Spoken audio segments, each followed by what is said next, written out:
नमस्कार, आप देख रहे हैं नेक्स्ट 9 न्यूज़ और मैं हूं आपके साथ मनीष कुमार सैनी। दिल्ली में विधानसभा चुनाव की तैयारियां तेज हो गई हैं और ऐसे में आम आदमी पार्टी सभी वोटर्स को साधने के लिए बड़ी बड़ी योजनाएं लेकर आ रही है और इन योजनाओं को चुनाव के परिणाम आने के बाद, सरकार बनने के बाद लागू करने की बात कहती हुई नजर आ रही है। और इन योजनाओं को लेकर भारतीय जनता पार्टी के खेमे में सियासी हलचल दिखती हुई नजर आ रही है और ऐसे में भारतीय जनता पार्टी अब तमाम योजनाओं को लेकर अरविंद केजरीवाल और आम आदमी पार्टी के तमाम बड़े नेताओं को घेरने के प्रयास करती हुई नजर आ रही है, जिसमें कहीं ना कहीं भारतीय जनता पार्टी के प्रयास विफल साबित होते रहे हैं। जिस तरह से हमने देखा कि ईडी सीबीआई द्वारा अरविंद केजरीवाल को शराब नीति मामले में फंसाने के बाद उन पर कार्रवाई होती है, लंबे समय तक जेल की सलाखों के पीछे रहते हैं। मनीष सिसोदिया, सत्येंद्र जैन और संजय सिंह सहित तमाम बड़े चेहरे आम आदमी पार्टी के जेल के सलाखों के पीछे रहते हैं। उसके बाद उनकी जमानत होती है।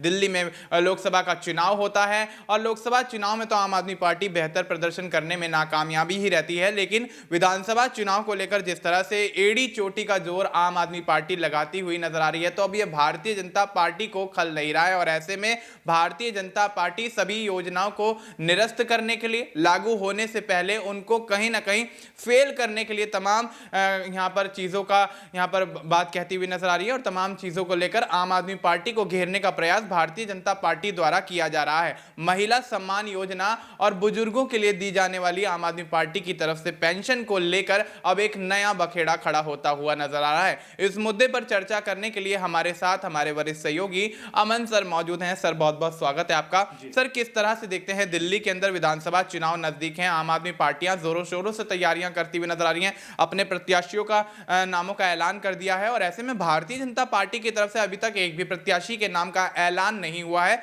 तो वहीं दूसरी तरफ भारतीय जनता पार्टी अपनी चुनावी तैयारियों को करने से पीछे हटकर कहीं ना कहीं आम आदमी पार्टी को उनके द्वारा लागू की जाने वाली योजनाओं को लेकर घेरती हुई नजर आ रही है। अब महिला सम्मान योजना और बुजुर्गों को दी जाने वाली पेंशन को लेकर एलजी यहां पर कहीं ना कहीं एक नया रुख अख्तियार करते हुए नजर आ रहे हैं। क्या लगता है, क्या वाकई योजना लागू होने से पहले भारतीय जनता पार्टी उनको कहीं ना कहीं अमल में लाने से पहले फेल करते हुए नजर आएंगे? क्या आम आदमी पार्टी कहीं ना कहीं यहां भारतीय जनता पार्टी से के आगे झुकती हुई नजर आएगी या फिर कोई मुंह तोड़ जवाब यहां पर भारतीय जनता पार्टी को मिलता हुआ नजर आएगा? देखिए, बिल्कुल जाहिर बात है कि जब से अरविंद केजरीवाल की तरफ से यूं कहा जाए कि दिल्ली सरकार की तरफ से जो घोषणाएं की गई कि भाई जिस तरह की योजना हमने कहा था कि भाई 1,000 रुपये महिलाओं को हर महीना हम देंगे, वो योजना महिला सम्मान के नाम से शुरू की गई। और अब जब अरविंद केजरीवाल ने एक बड़ा ऐलान करते हुए कहा कि भाई चुनावों के बाद इस योजना के जरिए महिलाओं को 1,000 रुपये नहीं बल्कि 2,100 रुपये हम देंगे और इसका रजिस्ट्रेशन शुरू हो गया है। 23 तारीख से आपने देखा भी अनाउंसमेंट हुआ, उसके बाद में भी लगातार देखा जा रहा है कि यहाँ पर अब एलजी जो है वो इस पूरे के पूरे मामले में कहीं ना कहीं एक बड़ी भूमिका निभाते हुए नजर आ रहे हैं, क्योंकि जिस तरह से उन्होंने ये बात कही है कि तमाम जो डाटा लिया जा रहा है, तमाम जो लोगों का नाम और तमाम जो कह सकते हैं कि डाटा कलेक्ट करने का प्रोसेस किया जा रहा है, उसको जांचने का कह सकते हैं कि प्रोसेस शुरू करना चाहिए और बाकायदा आदेश भी दे दिए गए। अब यहाँ पर जो दिल्ली सरकार है और उसमें भी अरविंद केजरीवाल पूर्व दिल्ली के मुख्यमंत्री ये बात कहते हुए नजर आ रहे हैं कि बीजेपी नहीं चाहती कि महिलाओं का सम्मान होना चाहिए, महिलाओं को सम्मान राशि मिलनी चाहिए। और देखिए, दूसरी महत्वपूर्ण बात मनीष, कि हम अगर महिलाओं के नज़रिए से ही देखें दिल्ली को, तो देखिए अरविंद केजरीवाल ने जिस तरह से जब मुख्यमंत्री पद पर रहते हुए अनाउंसमेंट किया था, उसको पूरा किया कि भाई दिल्ली में महिलाओं के लिए बसों में यात्रा मुफ्त कर दी जाएगी। इसको लेकर बीजेपी की तरफ से तमाम सारी अड़चने पैदा करने का प्रयास किया गया कि भाई पैसा कहाँ से आएगा, किस तरह से जो है केजरीवाल जो मुफ्त की रेवड़ियाँ बांटते हुए दिखाई पड़ते हैं। लेकिन यही बीजेपी जब मध्य प्रदेश की बात करती है, महाराष्ट्र की बात करती है, तो कहती है कि भाई हमने महिलाओं के लिए 3,000 रुपये की घोषणा कर दी, हमने 2,000 रुपये की घोषणा कर दी, हमने 500 रुपये का सिलेंडर कर दिया। यानी कि अपने कह सकते हैं कि अपनी तरफ आकर्षित करने के लोगों को बीजेपी इस तरह की बातें करती हुई नजर आती है। लेकिन दिल्ली जहां पर लगातार आम आदमी पार्टी और या यूं कहा जाए कि जो दिल्ली सरकार की योजनाएं हैं जिससे लोग अपने आप को जुड़ा हुआ महसूस करते हैं, उनको अगर बंद करने का प्रयास किया जाएगा। केजरीवाल भी यही बात कहते हुए नजर आ रहे हैं कि अगर धोखे से भी दिल्ली में अगर बीजेपी आ गई तो यहाँ पर वो जो महिला सम्मान योजना है, जो मुफ्त महिलाओं का कह सकते हैं बसों में चलना है, वो सब बंद करवा देंगे। और यहाँ तक केजरीवाल कहते हैं कि इसीलिए यहाँ पर दिल्ली में एलजी जो है वो इस तरह का आदेश दे रहे हैं ताकि इससे बीजेपी को फायदा मिल सके, क्योंकि बीजेपी लगातार जी आप देख रहे हैं कि इन योजनाओं के ऊपर निशाना साधती हुई नजर आ रही है, इन योजनाओं के ऊपर लगातार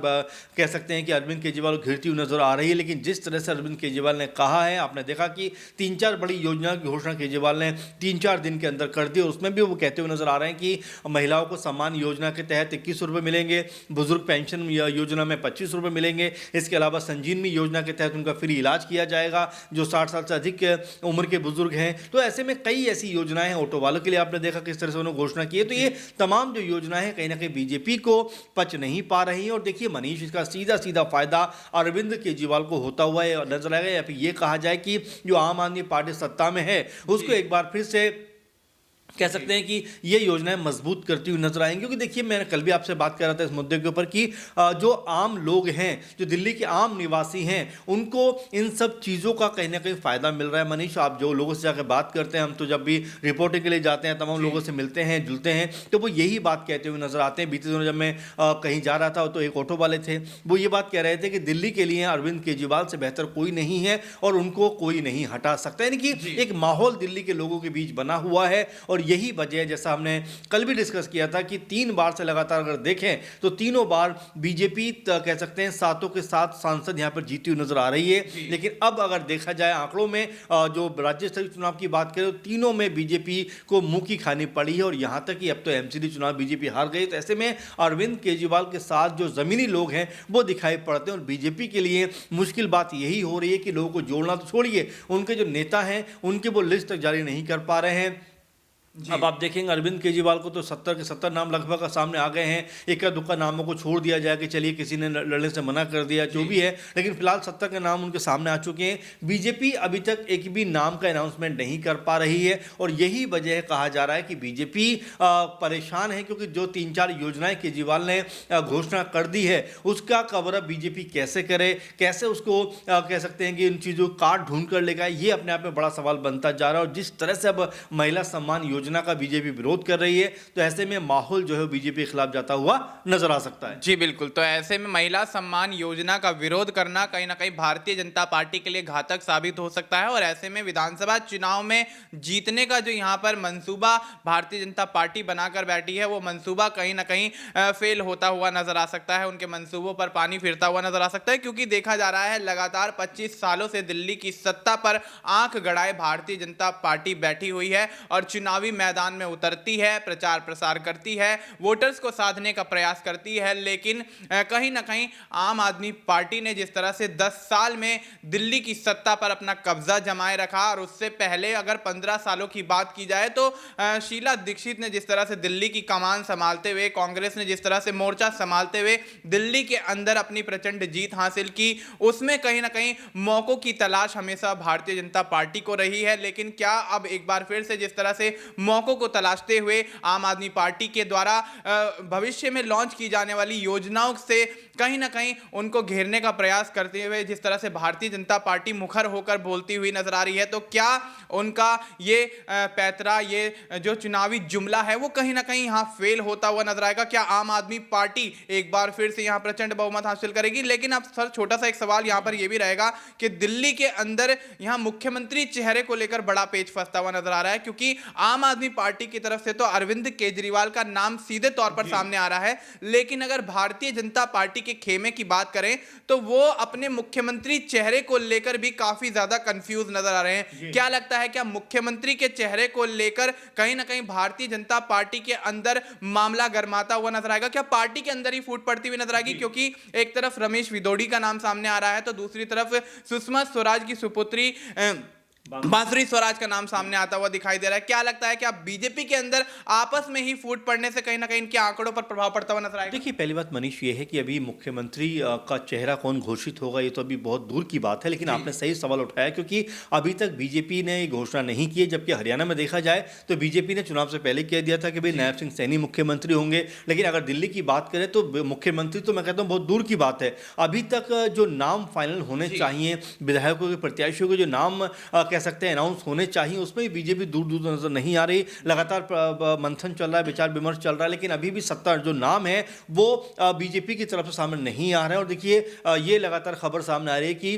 फरवरी के फर्स्ट वीक में चुनाव हो सकता है। तो ऐसे में अब एक महीने का वक्त लगभग चुनावों को रह गया है। तो क्या वाकई में बीजेपी कहीं ना कहीं बैकफुट पे है कि अभी तक उसके पास में क्या प्रत्याशी नहीं है, और प्रत्याशी हैं तो क्या आपस में मतभेद उभर के सामने आ रहे, इस वजह से अनाउंसमेंट नहीं हो पा रहा। तो कुल मिलाकर बीजेपी के बारे में ये कहा जा सकता है कि दिल्ली में लगातार जो पकड़ है वो और कमजोर होती चली जा रही है, क्योंकि जिस तरह से अरविंद केजरीवाल ने कई घोषणाएं कर दी और अब जिस तरह से उन घोषणाओं के ऊपर सवाल उठ रहे हैं, उन जो जी योजना है उनके ऊपर सवाल उठ रहे हैं। तो यहाँ पर अरविंद केजरीवाल की तरफ से कहा जा रहा है कि भाई बीजेपी नहीं चाहती कि महिलाओं को सम्मान मिले, और तमाम जो बुजुर्ग हैं उनको कह सकते हैं कि बड़ा मजबूत सहारा मिलता हुआ नजर आए। तो ये तमाम जो चीज़ें बीजेपी को कहीं ना कहीं बैकफुट पे लेके जा रही हैं। और जाहिर बात है अगर बीजेपी ने 2-3 दिन के अंदर अगर अनाउंसमेंट नहीं किया तो ये समझा जाएगा कि बीजेपी के पास प्रत्याशी या तो उस लेवल के नहीं है, और अगर हैं तो आपस में मतभेद बहुत ज़्यादा है, इसलिए नामों का अनाउंसमेंट नहीं हो पा रहा है। और दूसरा जो अहम बात आपने पूछी कि मुख्यमंत्री का चेहरा कौन होगा, देखिए अभी बहुत दूर की ये बात है,